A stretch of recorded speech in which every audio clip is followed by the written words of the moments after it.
Good morning, Tashidele.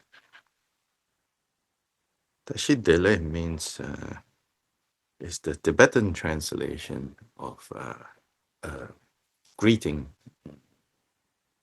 Indian greeting, Sarvam Mangalam. Kind of a rough translation of Sarvam Mangalam. Sarvam means all, Mangalam, auspicious. It may all be auspicious. So Tashi Dele is a rough translation of Sarvam Mangalam. It's greeting. May all be auspicious. Uh, anyway, let us go to the opening recitations. Do lo dong wa je be do no bar je be ge dar ba dan tam je ge be bar du jo bra je ba tam je ge se je be man dong nam be zen jeng dam je de wa dan de dung dan de ne de la na me ba yan da bra zo be jan je ren bo je do bra je da la dong wa je be do no bar je be ge Tarpa dam dam je gembe bardu jo praje ba dam je giz je be ma sen jen dam je de ba dam de dunga dan de ne de la nam he ba yang dam bra zo pe jan ju rim po je do bra ja da la dam ba je be da no bar je be ge Tarpa dam dam je gembe bardu jo praje ba dam je giz je be ma ka dam sen jen dam je de ba dam de Dunga dan de ne de la na me ba yang da bra zo be jang ju rin po je to bra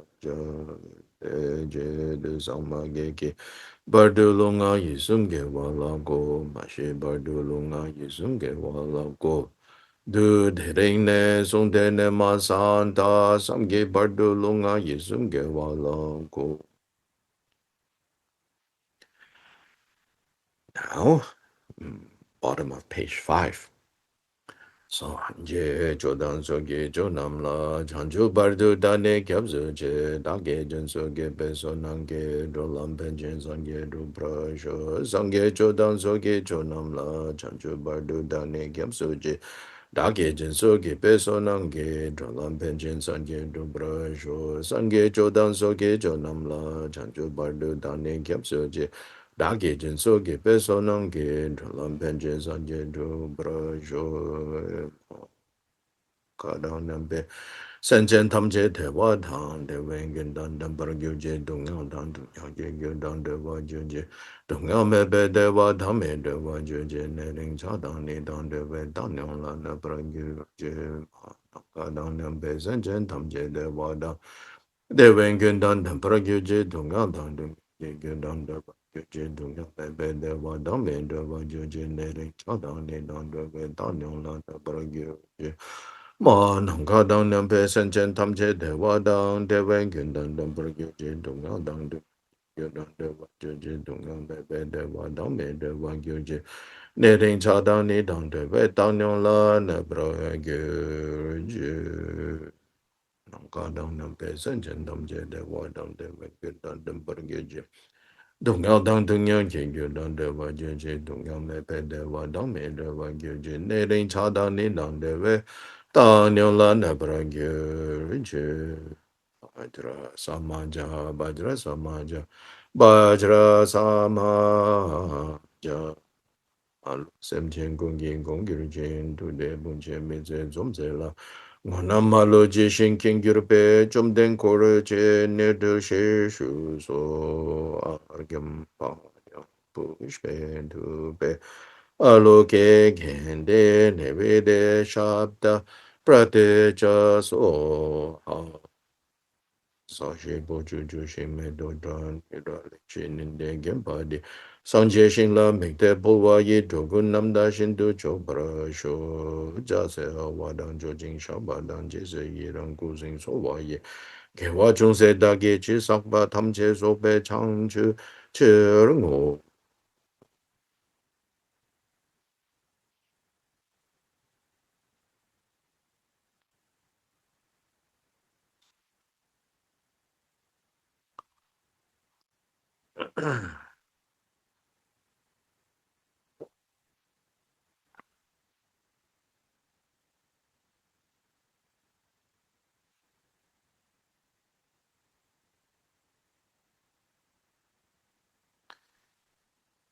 Please now turn to the general laying aside.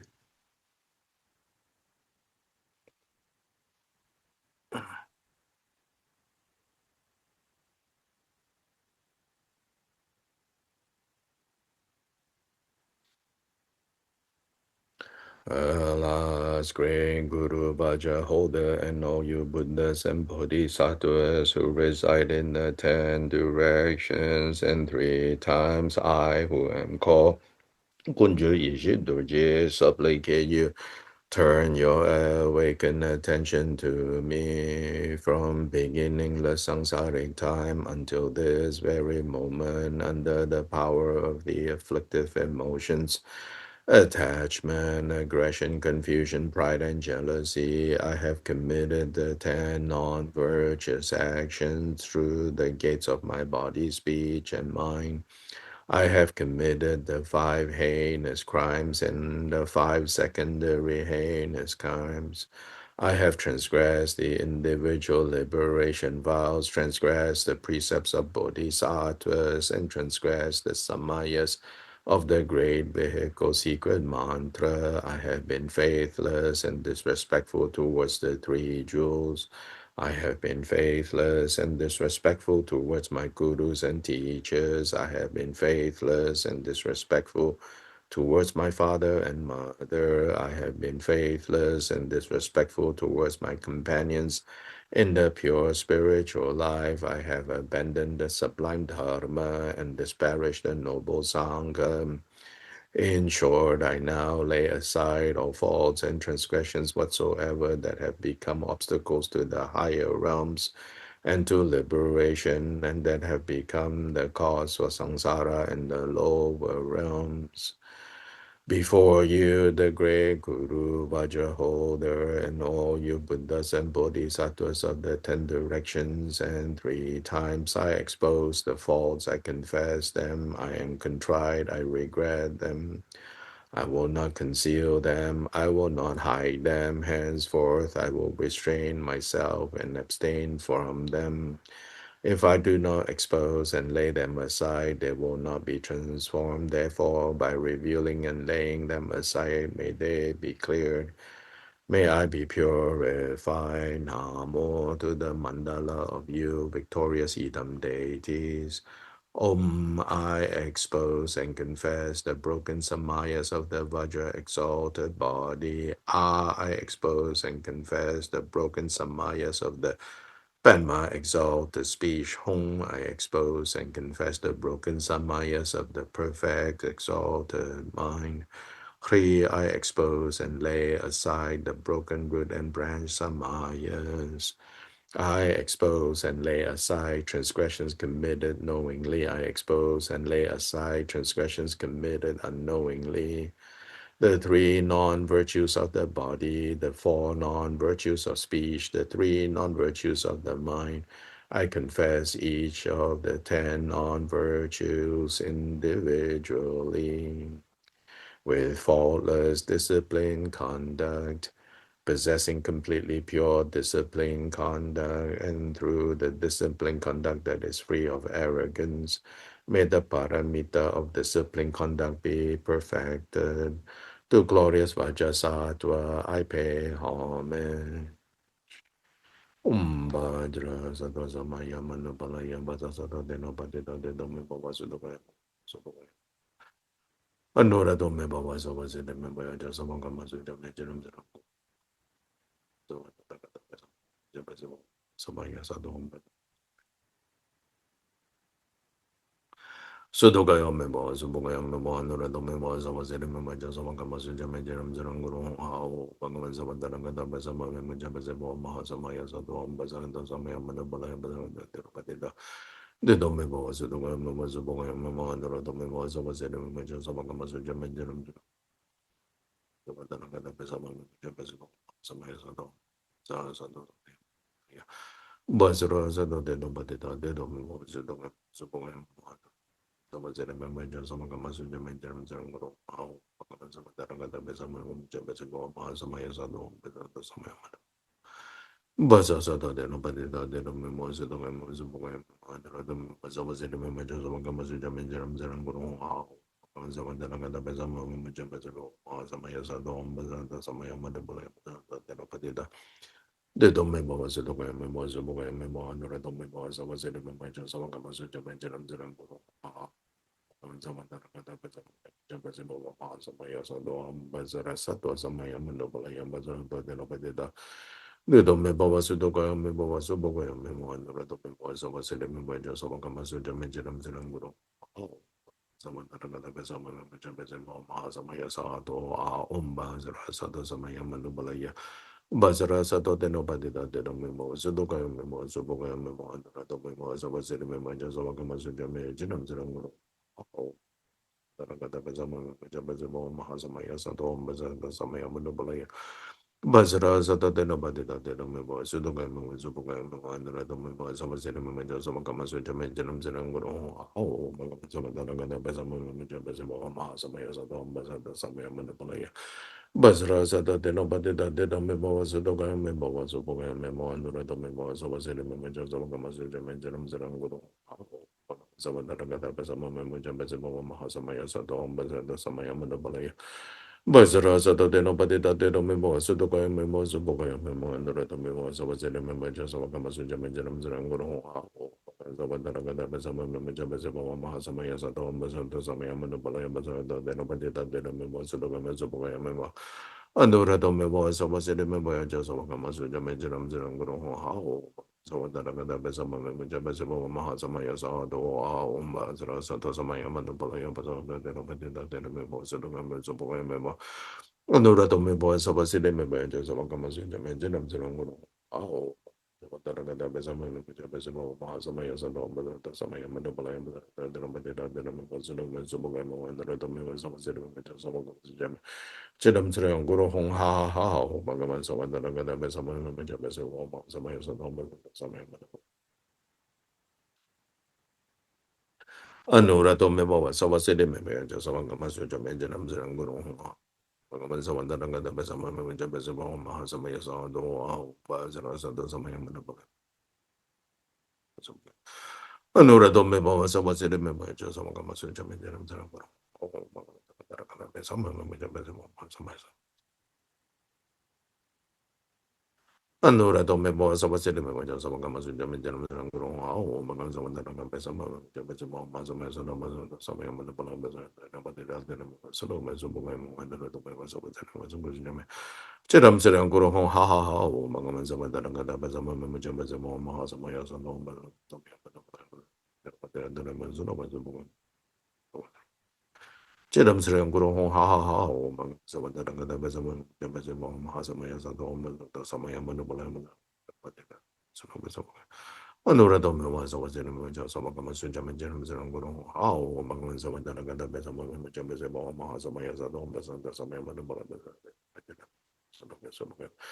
and the Radome was over the Maja Sabaka Sujaman General Guru, how among some of the Nagada Besama, Jambezabo, Mahasamaya Sado, Ambassador Samaya Manipula. Allora dome was over the Maja Sabaka Sujaman General Guru. Kata Besama, Jambezabo, Mahasamaya Sado, Basra Samaya.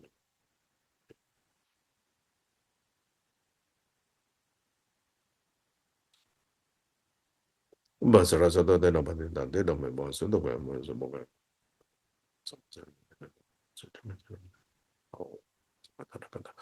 Bazama memoja, Bezre Bawa Mahazamaya sa to.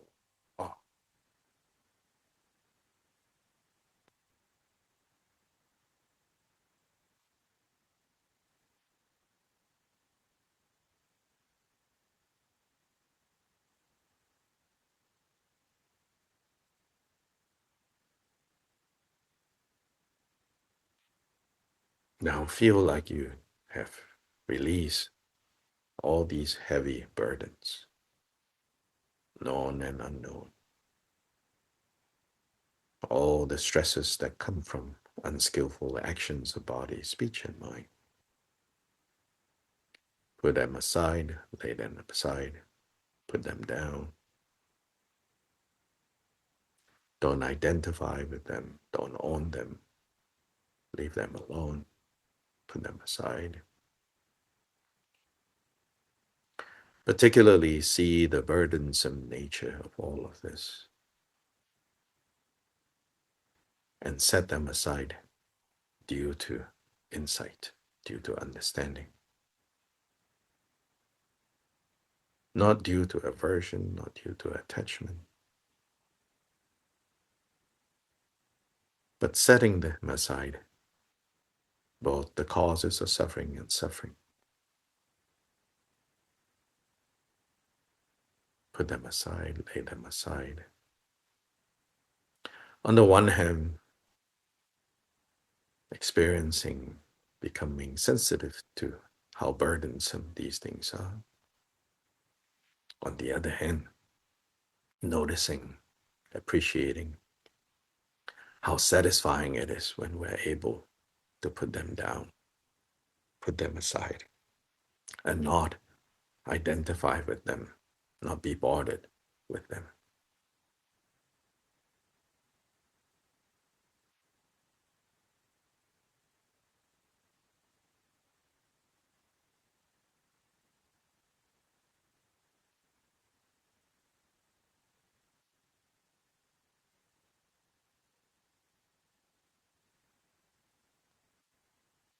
Particularly body, speech, and mind actions that harm ourselves. See the burdensome nature of them and see how light it is, how satisfying it is when we put them down, when we lay them aside.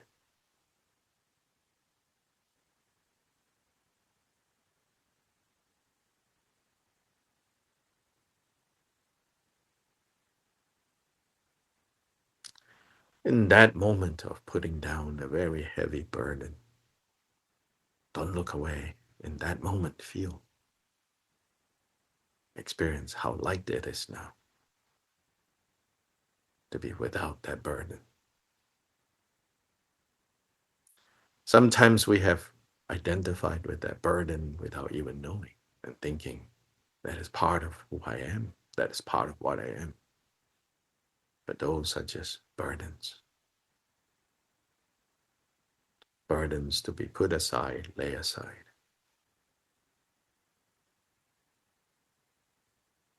Through the four powers, power of regret, power of reliance, power of remedy, power of resolve.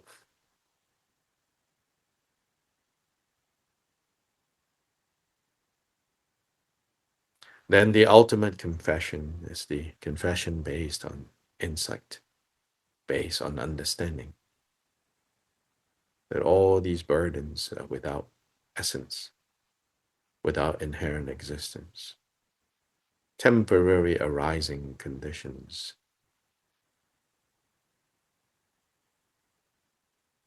that we just lay aside. Even more profound is to recognize that all these are just when the mind doesn't recognize that these are projections of mind, then suffering ensues, then samsara, the wheel of samsara begins to turn. But when we recognize all these are projections of mind, mind projecting out so that mind can get caught up in either accepting or rejecting, liking or disliking, when in fact it's nothing other than mind.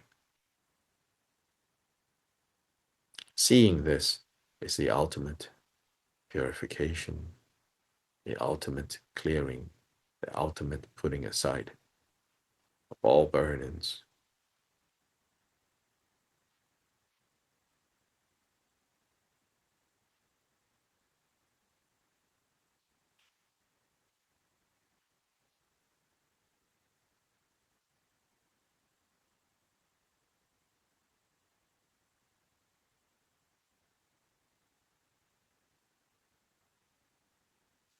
So now lay aside, put aside.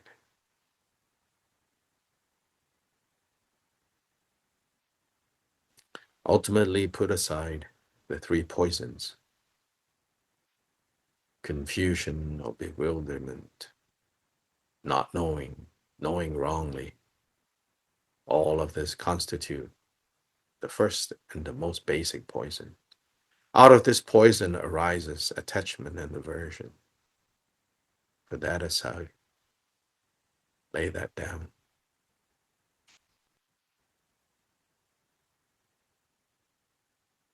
When we do not engage the three poisons, do not proliferate the three poisons, that is the ultimate confession, that is the ultimate laying aside, that is the ultimate clearing of any and all of the obscurations, the emotive obscurations, karmic obscurations, and cognitive obscurations. Put aside, lay aside.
So now we go to the Joe Garland of near Nipa.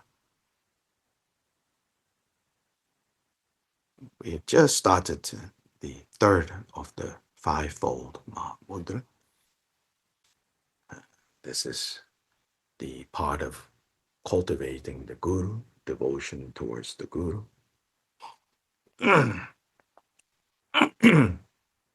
which is the second part of the creation stage practice. The first part of creation stage practice is to train again and again in turning up in presencing, in becoming present, not as the ordinary confused being under the power of the three poisons, but to turn up, to become present as the idam. Idam means the chosen deity. In Sanskrit, Ishta Devata, the chosen deity. It comes out of the Indian context. Sometimes it is said, in India, there are 330 million gods and goddesses. 330 million gods and goddesses. I don't think there's an actual list of 330 names, 330 million names. But, that just tells us, right? There are 330 million choices.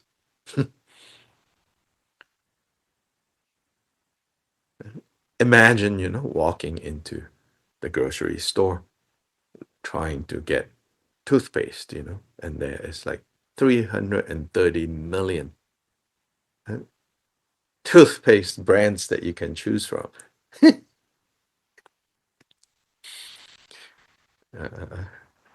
So it's from within that cultural context, this notion of chosen deity, meaning the one that I prefer, the one that I prefer. The one that I prefer is, of course, the one that I have a connection with, the one that I feel, uh, affinity to, and the one that I can identify with as someone that when I grow up, I want to be like you. Now, when this concept is then, or this concept, this context is applied in secret mantra, it becomes a little bit more complicated. Because as I think many of you have noted, the main idams practice as part of creation stage technology, right? The technology to manifest our innate nature as Buddha. Insofar as those um, more developed spiritual technology, and this is most developed among the 4 levels of Tantra. So, Tantra is generally divided into 4 levels. In the Sarma schools, it's 4 levels. Sarma refers to the, the secret mantra traditions that was introduced to Tibet starting from the time of Atisha, 11th century. And all those traditions are known as Sarma. Sara means new. So when you call them new, that means what? There is something that you call old or ancient. And that is the meaning of Nyingma. Originally, Sarma and Nyingma, don't think of them as how they have evolved to today. Like they are like fixed, kind of lineages with lineage heads, with lineage institutions, with hierarchy, all of that. Originally, Sarma, Nyingma are terms to simply denote what is new in the 11th century and then what had already existed in Tibet before the new that is coming in the 11th century. So there is the old. The old or the ancient are the Buddhist traditions, Buddhist practices, specifically secret mantra, Buddhist practices and Buddhist lineages that began from the 8th century on, which is surrounding the activities of Guru Rinpoche, but not exclusive. There were other great masters at that time as well, but particularly surrounding the activities of Guru Rinpoche and the teachings, the lineages, the traditions that Guru Rinpoche introduced. But there were other great masters like Sangha Rakshita, Shanta Rakshita, not Sangha, Shanta Rakshita, also like Perojanan, various other masters from this 8th century. All those traditions were eventually, or rather in the 11th century, 12th century onwards, those traditions were called Nyingma. So anyway, some of the differences between how the old traditions classify secret mantra and the new traditions, new to 11th century Tibet, the new traditions, the way they classify secret mantra is they say there are 4 levels of secret mantra.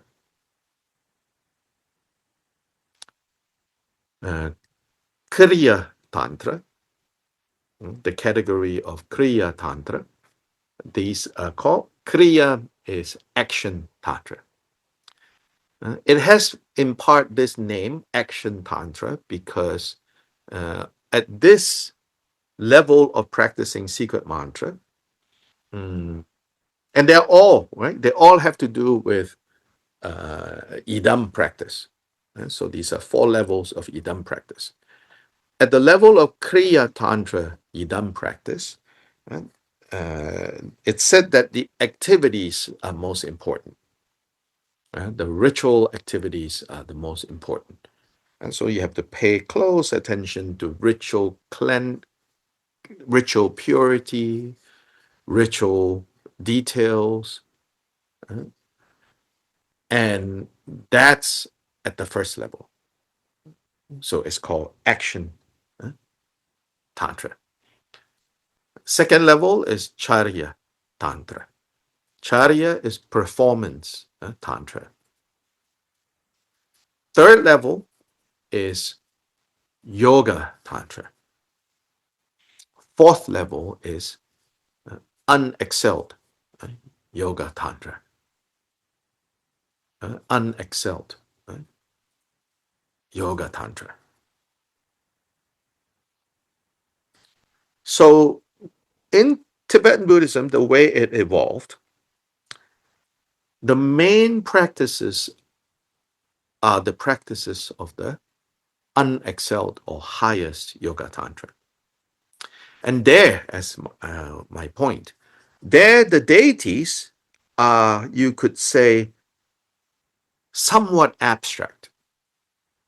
So like Chakasamara, Hevajra, Guhya Samaja, Kalachakra. So these are deities of the new traditions, the new tantras.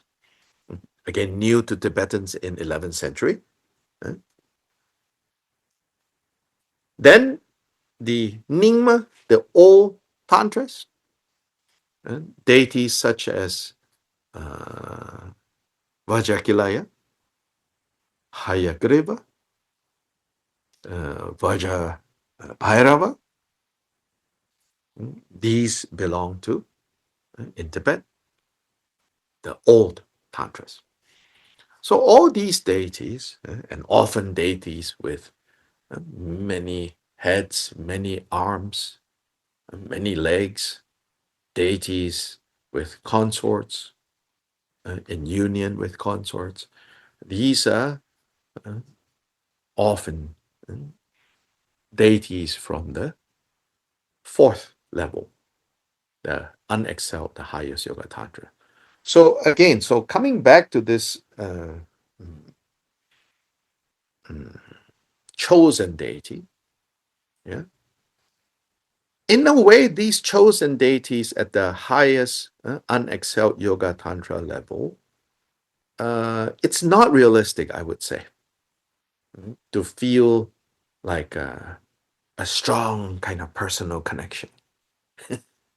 It's not realistic, even though the context of this expression, Ishta Devata, chosen deity, has that connotation and has that context in India. Indian gods and goddesses tend to have a lot of character, almost like Greek gods. I was just reading somewhere, I don't know, some of these theories, and sounds new agey, axial age and all of that, that maybe my former colleague, Professor Foley, have read some of these things too. How, like, this is kind of Western academic, pseudo academic, maybe. I don't know. It's been a while since I am in that world. How, like, people's gods kind of evolve, human cultures, how they think of gods. So at one point, gods are not that transcendent. Gods are somewhat more powerful, but they kind of like, there's a thin wall between us and them, going in and out. Mm. And then gods, temporarily being tempted by usually a pretty human woman, then these naughty male gods, come over here, spend some time, then accidentally making some babies, then you have these kind of hybrid creatures being born, and then hybrid creatures that either save the world or destroy the world. So there was a time where this wall, right, between the gods and humans are much more permeable.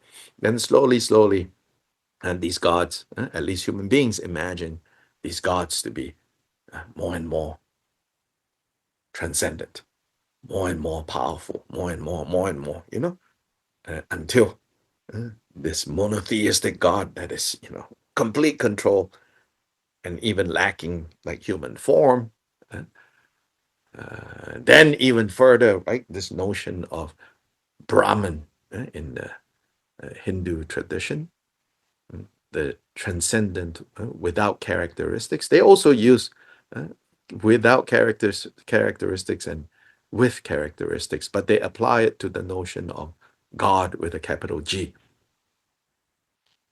uh, God with characteristics and God without characteristics. So anyway, these are part of the larger, broader cultural context of Buddhism in India. I think mistakenly, sometimes people say, oh, those are Hindu elements. No, those are not Hindu elements. Those are Indian elements, in which Hindus make the strongest claim, or they want to make the strongest claim that this is ours.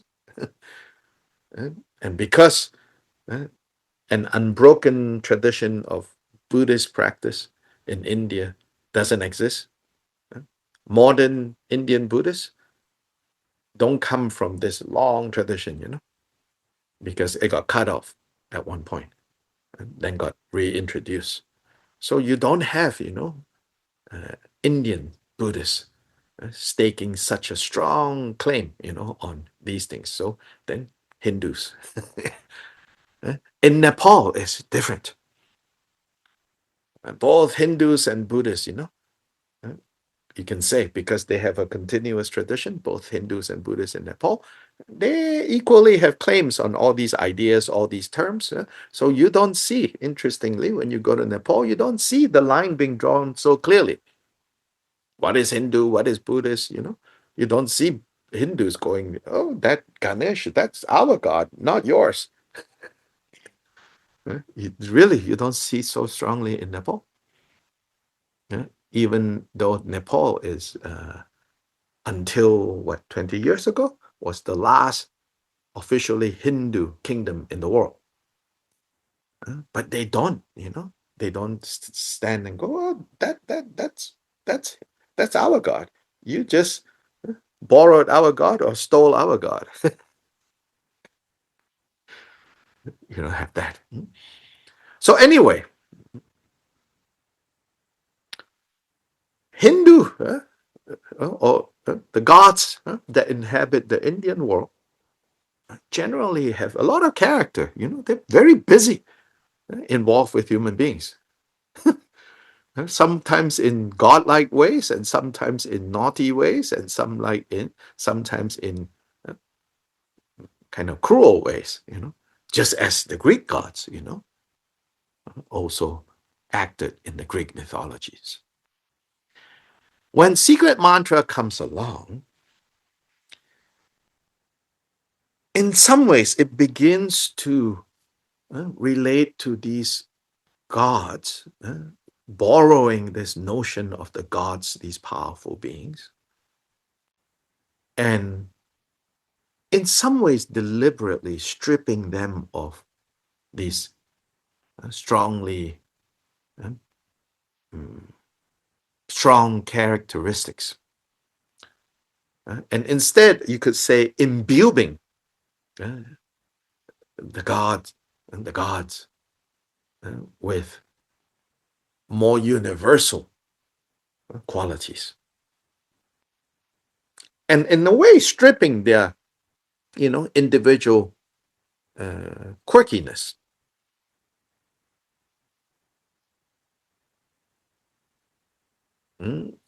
Stripping the individual likes and dislikes. And you see this among the classification of the four tantras. Kriya Tantra, Yoga Tantra, Kriya Tantra, Charya Tantra, Yoga Tantra, Unexcelled Yoga Tantra, Action Tantra, Performance Tantra, Yoga Tantra, Unexcelled Yoga Tantra. You can see this in that the deities that are taught and practiced at the first level, they tend to have more character to them. They tend to have more character to them. And in fact, it says in Kriya Tantra practice, the deity is considered to be in front of you. Even you do transform yourself into the same form as the deity, but the actual deity is in front of you. There you are learning to mirror the deity. So the deities there are deities such as Avalokiteshvara, Manjushri, Tara, Vajrapani, including, Jambala, including Ganesh. Right? But usually the name Ganesh is not used. Ganesh has many names in Indian Nepali culture. Ganapati, Vinayaka. The Buddhist name tends to prefer Ganapati. Ganapati refers to, Pati is like leader, so leader of the Ganas. Like leader of, who are the Ganas? Ganas are the kind of hoodlums of Shiva. Shiva's disciples, kind of sketchy a little bit, kind of potentially troublemakers. So Shiva appointed his son, according to Indian mythology. Shiva appointed his son, Ganesh, the elephant-headed son, to be the general. Pati is like general, the general that controls his army, Shiva's army. They of course, Shiva is benevolent, but they can be a little mischievous. So Ganapati controls them. So there's more, stories, characteristics, character to the Kriya. So, for example, it includes when you make offerings to Ganapati, you should make offerings of radish, sweet meats, because those are the favorite food of Ganapati.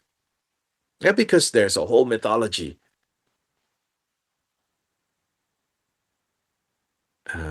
In our context,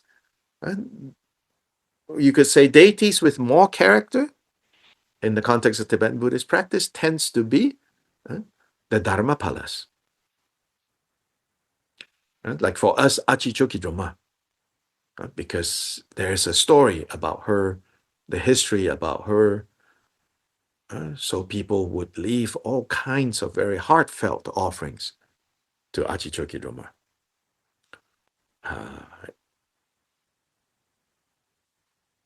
It said that Achichokidroma likes blue color. So people offer blue things, blue horses, figurines of little animals are offered to Achichokidroma. Like with Tara, for example, I learned from my Bhutanese friend, Tara, So one of the things that I don't know if Tibetans do this, but Bhutanese people do this. Whenever they travel far,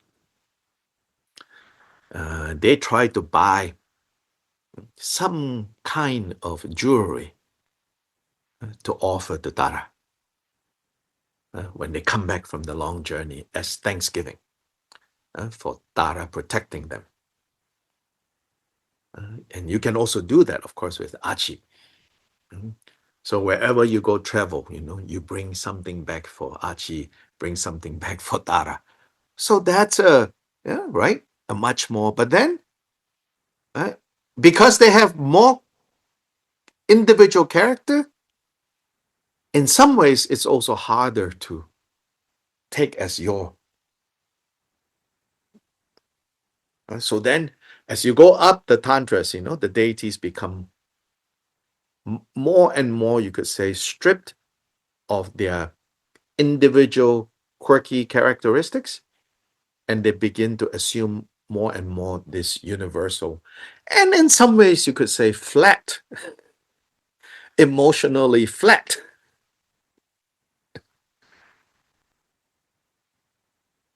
But every part of the body, every part of the what they wear, what they, all,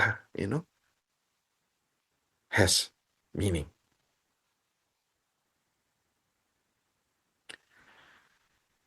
Then, of course, sometimes you can hybridize them. Sometimes you can hybridize them, which is to think, the form that manifests is Chakasamvara, right?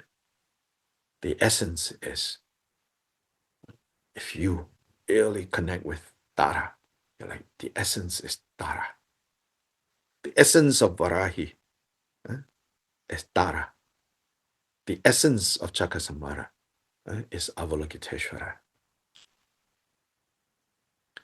The essence of Hayagriva, Amitabha.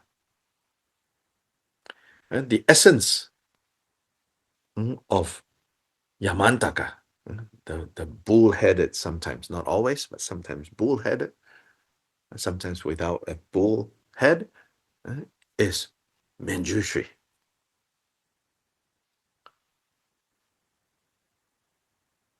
So in that way, right, when you connect with them like that, right, emotionally, it's not so flat.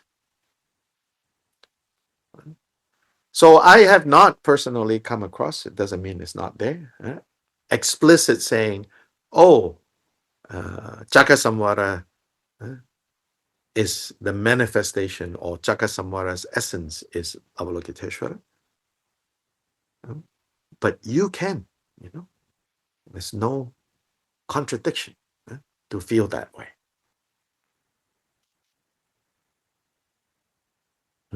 Or Vajapani, or Tara, or Manjushri, no contradiction. Because in the end, they always say again and again, one idam is all idams. Because in the end, if we really relate to them as idam, so the Tibetan translation, idam, is not exactly the translation of Ishta Devata. The Tibetan word idam, not related at all to Ishta Devata, which is Ishta Devata, the Sanskrit is chosen deity, Deva, Devata, chosen Deva, chosen deity, chosen God, special God, special deity, Ishta Devata. Idam, the etymology is different. So this also shows us, what are idams.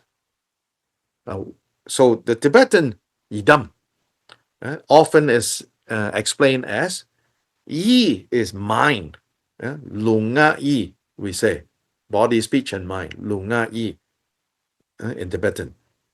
Non-honorific. Honorific is ku sung tuk. So Buddhas have ku sung tuk. You and I have lunga yi. Yi. That's the yi of idam.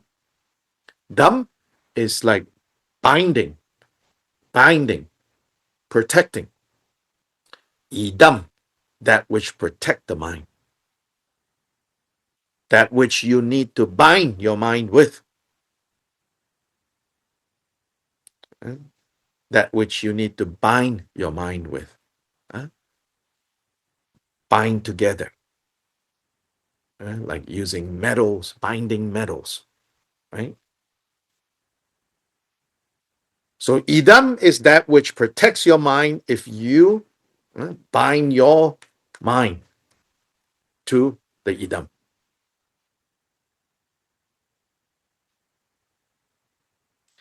And that here in the Fivefold Mahamudra, yeah, is, you could say, a prerequisite to really relating and cultivating Guru. And this is a very important point. Meaning, right? Meaning, only to the degree that you have cultivated yourself as this chosen deity, if you have 1% of being able to identify with your chosen deity, you have 1% ability to recognize the Guru. If you have 2% of being able to cultivate yourself as the deity, you have 2% to be able to recognize the Guru and therefore have devotion to the Guru. And so, Gyoba Jidensgam says, as you become more and more cultivated and developed, your Guru also begins to appear more and more refined and profound. If you are mundane, your Guru will also be mundane. If you are fully Buddha, your Guru is also fully Buddha. Inseparable. And so this is the interdependence. So if you approach Guru as a doormat, then that is not the development, the proper development. If you approach Guru as doormat,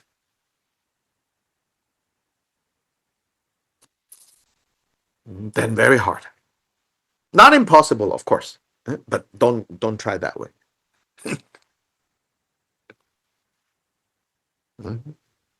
Do it this way, whereby the more Yidam-like, or as Christians will say, the more Christ-like you are, the more you will see God. Kind of only the Son of God has, direct access to God. Kind of that notion. The more Idam-like you are, the more naturally you will meet the Guru. So in that sense, no need. Do not run around, where's the Guru, where's the Guru, where's the Guru? More so, understand the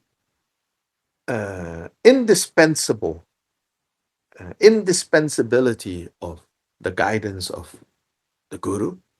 Understand that, appreciate that, and then cultivate your own experience of yourself as the chosen deity more and more and more and more.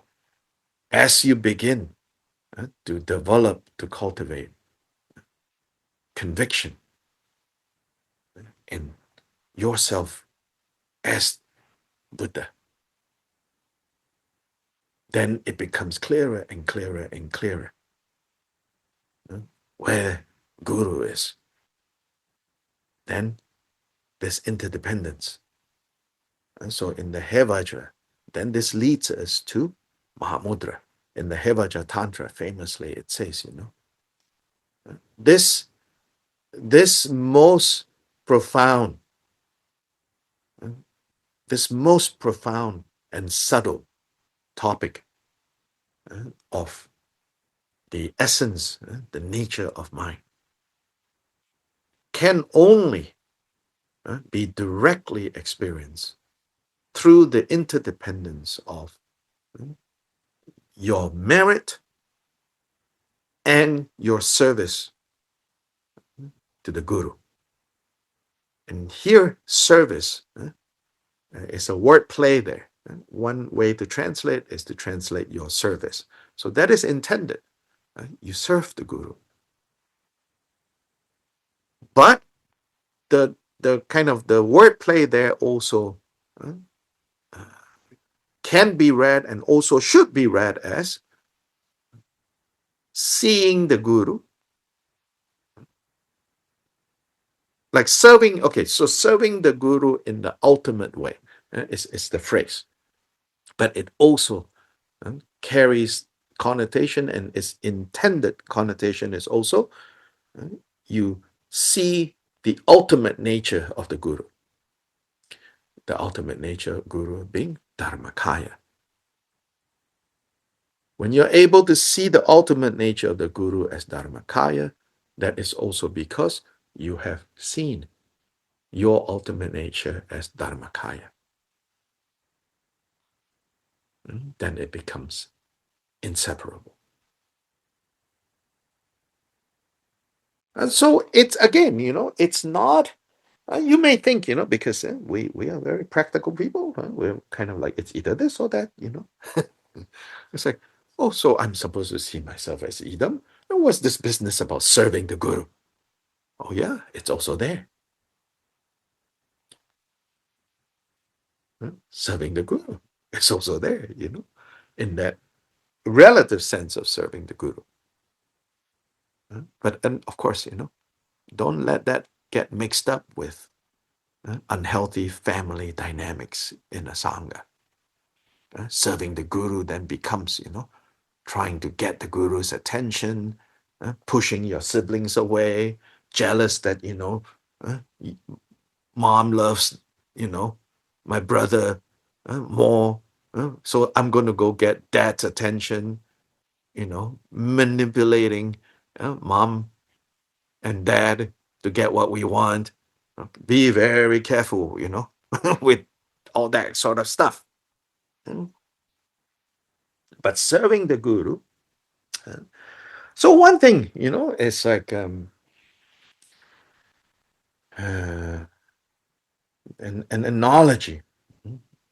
That relative sense of serving the Guru, it means, again, it has Indian precedence, Indian cultural, historical context, which is the model of apprenticeship. Right? You apprentice. When you want to learn an art, you want to be trained in a trade, you go learn from someone who is good in that field. And so discipleship is common in the old world. And not just India, I'm sure all across the world, discipleship is common.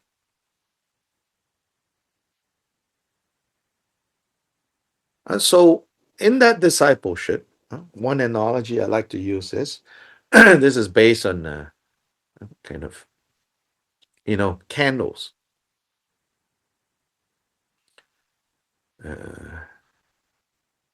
When you have a lit candle, I don't know how often I've seen this, usually among white people, non-Catholic white people.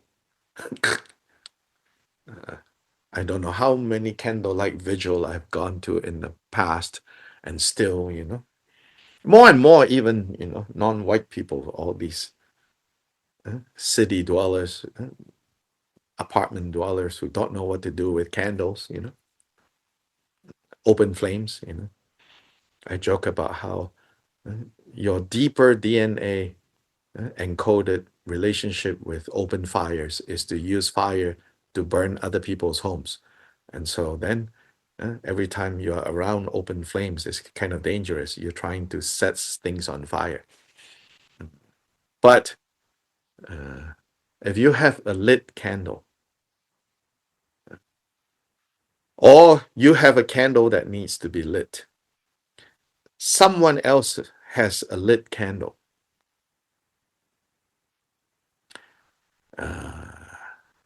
the best way to get the unlit candle lit is to tilt the unlit candle. The lit candle actually should not move, generally speaking, unless it's very skilled. Because if you tilt the lit candle, yeah, often it will extinguish the lit candle. The lit candle should stay upright. The unlit candle should bow, tilt to carefully lit. And even that, if it is not careful, it may extinguish the lit candle. So, yeah, figure out the symbolism yourself. Hopefully not hard, you know. If you don't have this experience and it's all abstract, don't think too much. Go play with this. Please don't set your house on fire. Yeah? Uh, go lit this, you know, and you'll see, you know, even something as simple as that tells us, teaches us.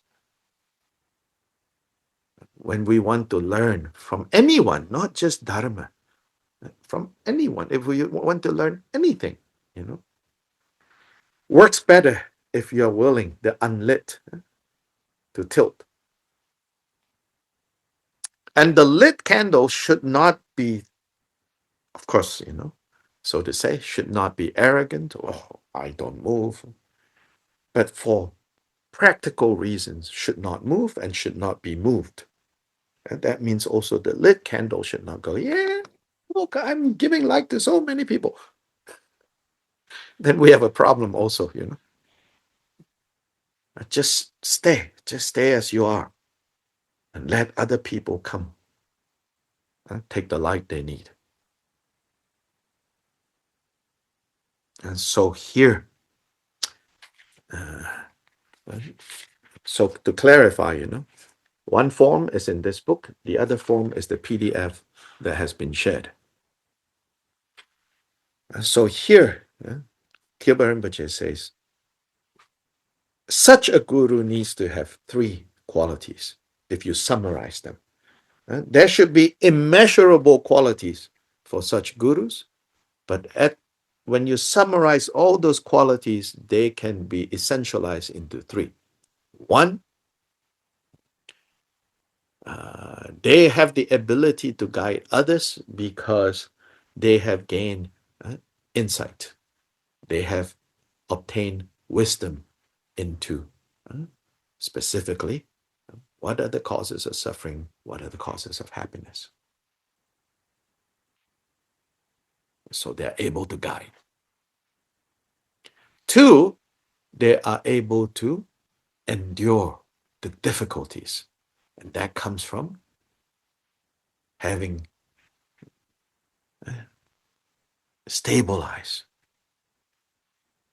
compassion, caring. So a guru that has insight, understanding, but somehow have not really developed caring and compassion, also cannot function as a guru. You have to be willing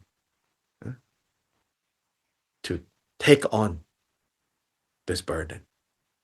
Yes, you have to be willing to put up with students figuring it out. So if you get annoyed easily, how many times have I told you?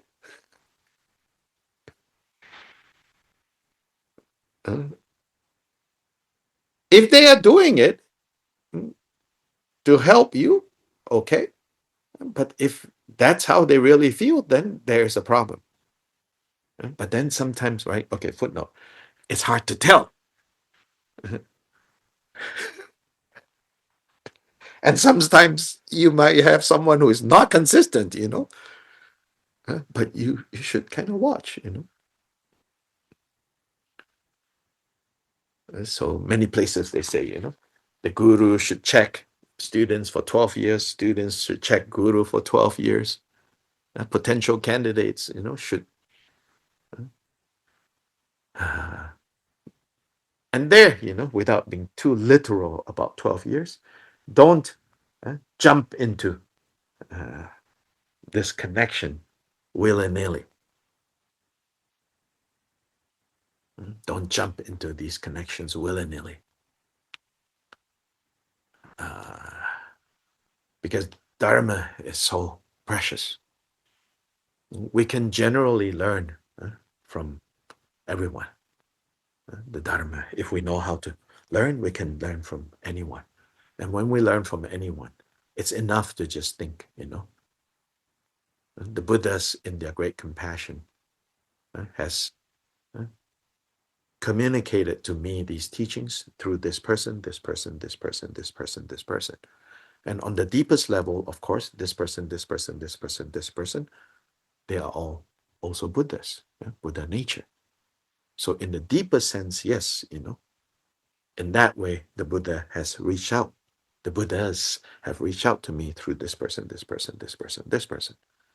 But when you apprentice, when we're talking about when you want to be an apprentice, to enter into this apprenticeship relationship, make sure you have someone who is qualified, whom you have a connection with. So in terms of qualification, one, they need to have the wisdom, it says. Then secondly, they can take on the burden of the suffering of the students at the very least, if not all mother sentient beings. Here, Gilbert Rinpoche say all mother sentient beings and also full insight wisdom. But of course, realistically, we are saying when you're going to enter into this spiritual apprenticeship, don't just willy-nilly jump into making these connections.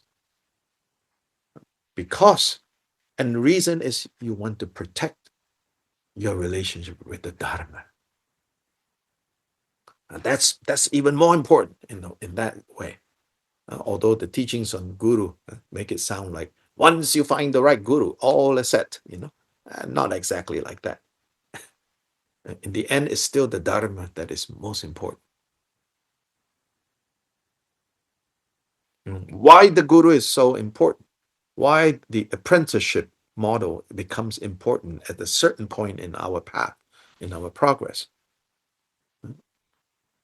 is because the subtleties of the Dharma requires that we train with someone who has better experience with the Dharma.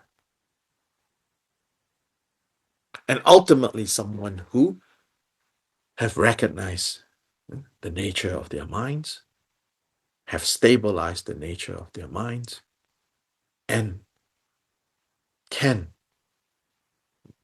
lead you to the same place. Third quality, do not have even the slightest concern for this life. So that's an important quality. Then, of course, again, may be hard to find these days gurus who are completely don't have even the slightest concern for this life, like Milarepa kind of do not have the slightest concern for this life. And so again, at the very least, this guru needs to have less a concern with this life than you. So at the very least, it has to begin with, they know more than me. They have more capacity to endure difficulties than me. And, they have less concern for matters of this life than I do. So that is the quality needed for those whom you are going to say, can I be an apprentice? Can I be a disciple? Can you teach me in this way? But the second condition that is also has to be there is there karmic connection or not? So many stories of great masters of the past who meet other great masters who then, these are truly great masters, they meet other great masters only to be told by the great master, directly or indirectly, no, we don't have enough, chemistry, as we would say, meaning we don't have enough necessary uh, conditions to for me to guide you. But so and so over there, you should go, because that is where your connection is. So there's also that.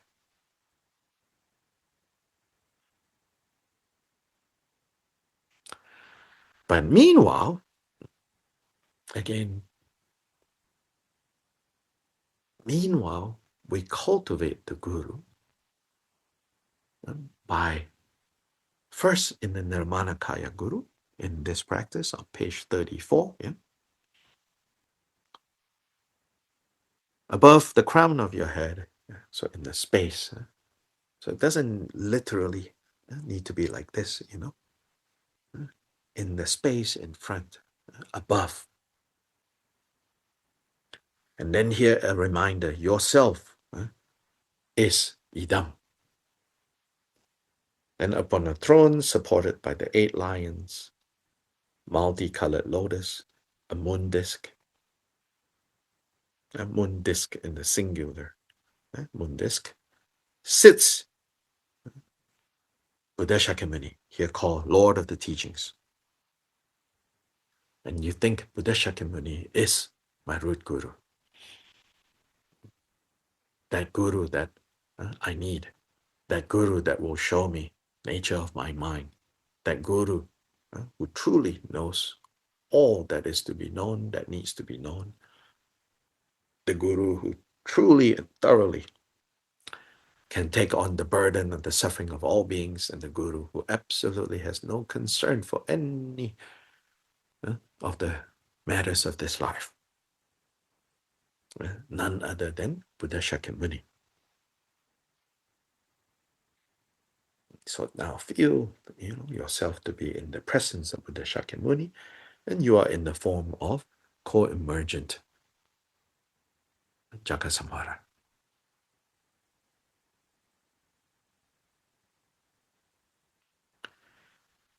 He is surrounded by all the other root and lineage gurus, Buddhas, bodhisattvas, and the host of Idam deities. And so you can train more and more to feel that you are always in the presence of the common teacher for all Buddhist practitioners. So the common teacher for all Buddhist practitioners is Buddha Shakyamuni.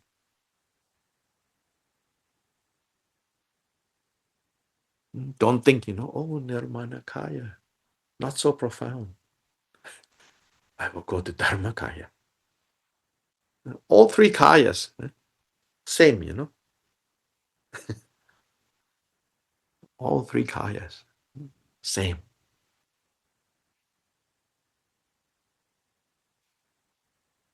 It's just from our perspective, we say there's Nirmanakaya, Sambhogakaya, Dharmakaya. From the other side, there's no division into this. So on the level of training, we do train sequentially. And so first with Buddha Shakyamuni. Then the inner reality of Buddha Shakyamuni is Vajradhara. That's the Sambhogakaya Guru. And Vajradhara is called the primordial Buddha, the innate awakened appearance of Buddha. Then Dharmakaya is, continuously abiding. So these are the three kayas. The fourth kaya is the union, the inseparability of these three. Again, in our manual, there's no separate section for the Swabhavika kaya. In later manuals and in the manual that is used today, which is Rigzin Chodra, Dhammakirti's Mahamudra manual, then there is the fourth kaya.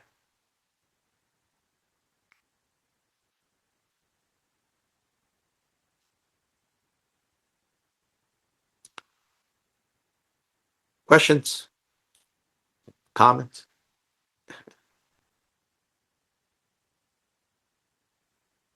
Mm-hmm.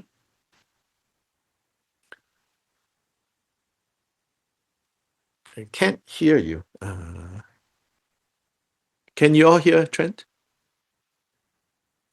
No, they cannot hear you. You can type it.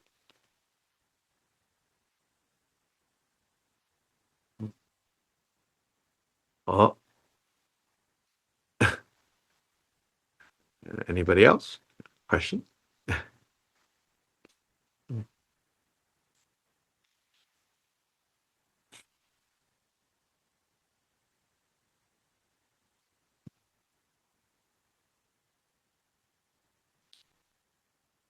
Okay. Now let's go to chat. Trent Foley.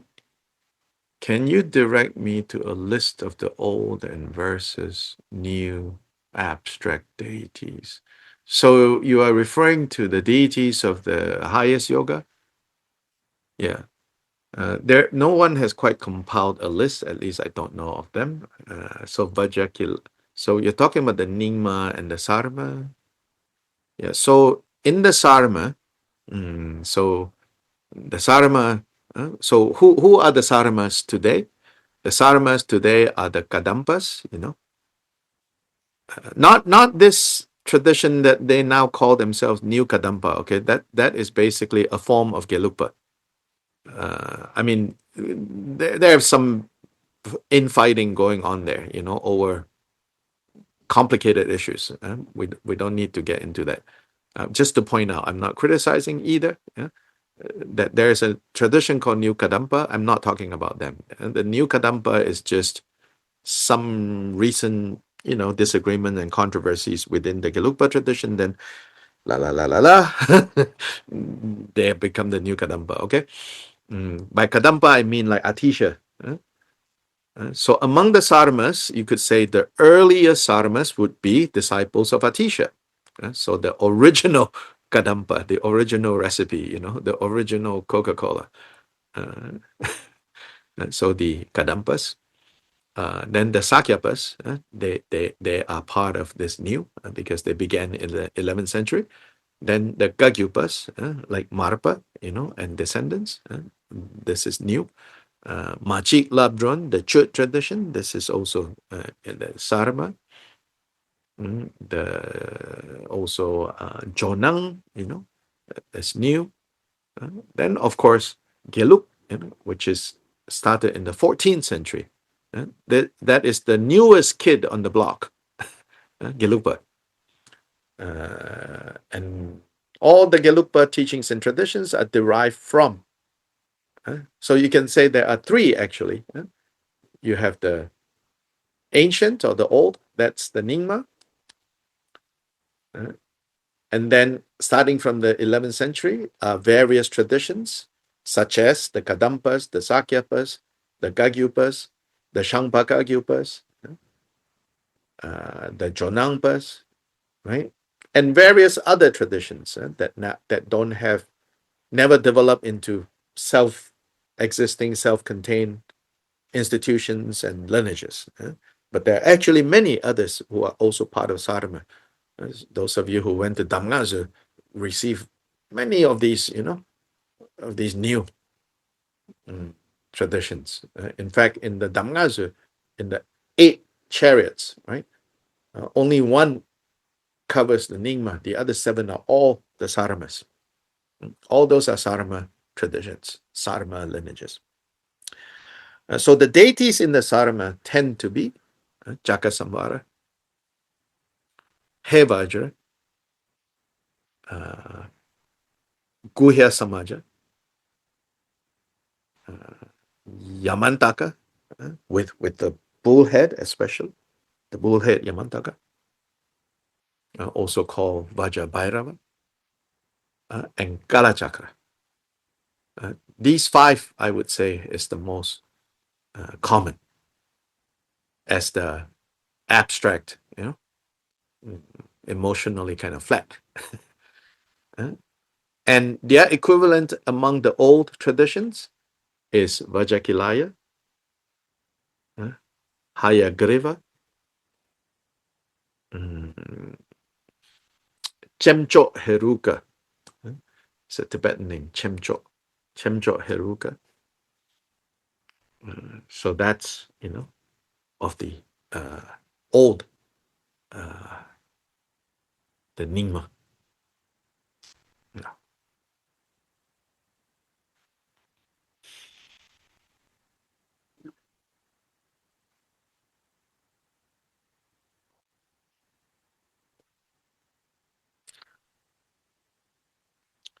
Okay. Happy Friday.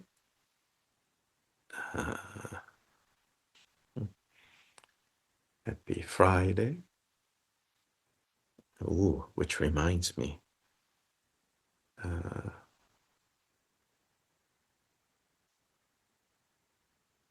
There is POA practice tomorrow. We'll send out a message, but only online. People who are local, don't go to the temple. Only online. There's POA tomorrow.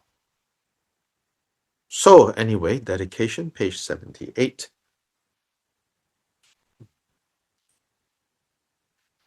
By the virtues collected in the three times by me and the entirety of samsara and nirvana, and by the innate root of virtues, may I and all sentient beings quickly attain the unsurpassed, perfect, complete, precious Bodhi. Changchu Sem Rinpoche. Ma ge ba nam ge gyu che ge ba nyam ba me ba ya go ne gong du bel wa shu. Okay, ta ta everybody.